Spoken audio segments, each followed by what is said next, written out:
If you feel like you're seeing more homeless people on city streets, you're likely not wrong. Over the summer, 2 Fort Wayne city councilmen felt the same and asked if the mayor's office has a plan. As you can imagine, there isn't an easy answer. 21 Investigates reporter John Wagner joins us with an in-depth look at a growing issue. Hey guys, good morning. You know, for the most part, a lot of people's experience of homelessness is limited to when they see somebody living on the street and they just do their best to avoid eye contact. But ignoring your fellow man has really never been the answer for a whole lot. So right now we're going to take a look at homelessness head on and find out how the city is addressing it. Even though I can't see with my eyes, I can see in a different way. On a recent Sunday, I met Hannah and Rebecca Hubley. They had an exhibition at the First Presbyterian Church in downtown Fort Wayne. They were the photographer and writer behind an exhibition telling the stories of unhoused people. And I went into it thinking one way, and I'm like sobbing through their stories, but also it was a lesson to myself at the same time because, you know, my daughter doesn't have sight. She can't judge anybody, right? She sees people for who they are. But those of us that have sight, me being a visual artist, it's hard to separate what we see with what we don't know. And Hannah's been blind her whole life, but she knows that truly seeing people has more to do with listening than with sight. This is always how I've learned and listened.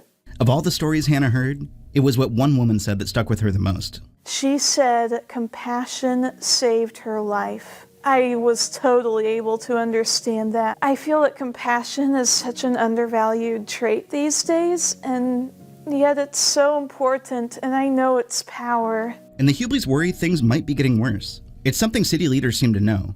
Let's get down to a little bit of business. This is the first extended interview 21 Alive did with Mayor Sharon Tucker shortly after being sworn in. You are taking over for Mayor Tom Henry, longest running mayor. I was in the control room for this interview, like I have been for many others. And many other times, I've heard several versions of the same answer to this question. What are you going to do to improve the lives of people in Fort Wayne? Yep, so I am very concerned about our unhoused population. That was not the safe answer I expected, but it does make sense given that Mayor Tucker directly worked with homelessness at Vincent Village. I was the executive director there.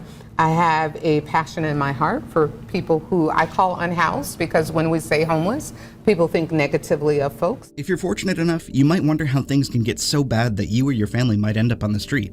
Mayor Tucker knows from her time at Vincent Village, it can start with just a tiny crack in the dam. She laid out one such scenario in under 60 seconds. But for the fact that the rent went up, but for the fact that a kid got sick and parent had to take another day off of work, and that was one day too many, now you have to make the decision between paying the rent and paying for the car because you know the car gets you to and from work or gets the kids to and from. And so you go, I'll pay the car note this time and not pay the rent and think that I can make it up next time or they'll give me a break. And the landlord says, hey, no more breaks because I've given you 3 breaks already and now you're out on the street. And so you start out by going, well, we'll just stay at grandma's house. Her senior living says you can't have any grandkids here. You can't have kids here at all, and so now you can't stay at grandma's, and so you're reduced to your car, and you know you can't have your kids in your car. Someone will call DCS on you,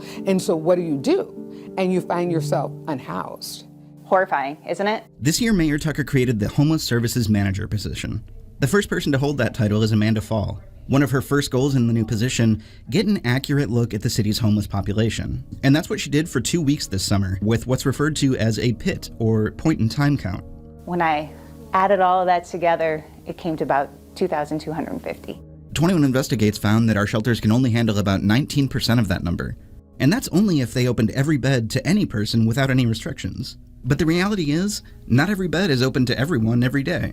It's heartbreaking, you know, once you get refused from 5 places, you're like, why would I even keep calling? But the more we understand about all the options that are out there, the more the people that are, you know, going into encampments can connect people to that right door, rather than giving them a list of 45 numbers to call. We also found a long list of other barriers that might keep the unhoused on the street, like requiring weekly or monthly rent. Many of the shelters have different rules based on their own missions. The fact is, some shelters don't offer emergency beds at all, and so the options are limited while the demand is high. And if Amanda Fall is right, you can count on demand growing. Shelters are talking about their numbers are increasing, their phone calls are increasing, their waiting list is increasing. Our township trustees, the number of requests they're getting for rental assistance and utility assistance to keep people housed are double what they were a year ago. Affordable housing is down everywhere, cost of living is up everywhere, and people's income is not increasing at the same rate. And since it seems like our resources are already stretched thin, and maybe stretched even thinner in the future,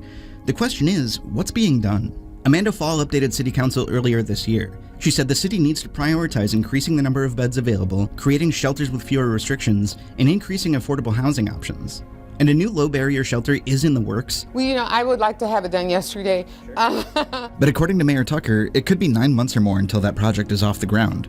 For the Hubleys, their part in this story isn't about finding a solution, but they do still have good advice. I don't have the answer how to solve for homelessness, but I do have the answer on how we can help them along. Don't judge what you're looking at. There's so much more to these people. If you're privileged, it may be easy to turn a blind eye to the problem, but the Hubleys know it's important to not look away from the person behind that problem. They're a human. We need to see these people again for their humanity, for what is beyond the surface, beyond what we see with our eyes. As the congregation at First Pres will tell you, when you need to see something beyond what you can see with your eyes, that requires a little bit of faith. For 21 Investigates, I'm John Wagner reporting.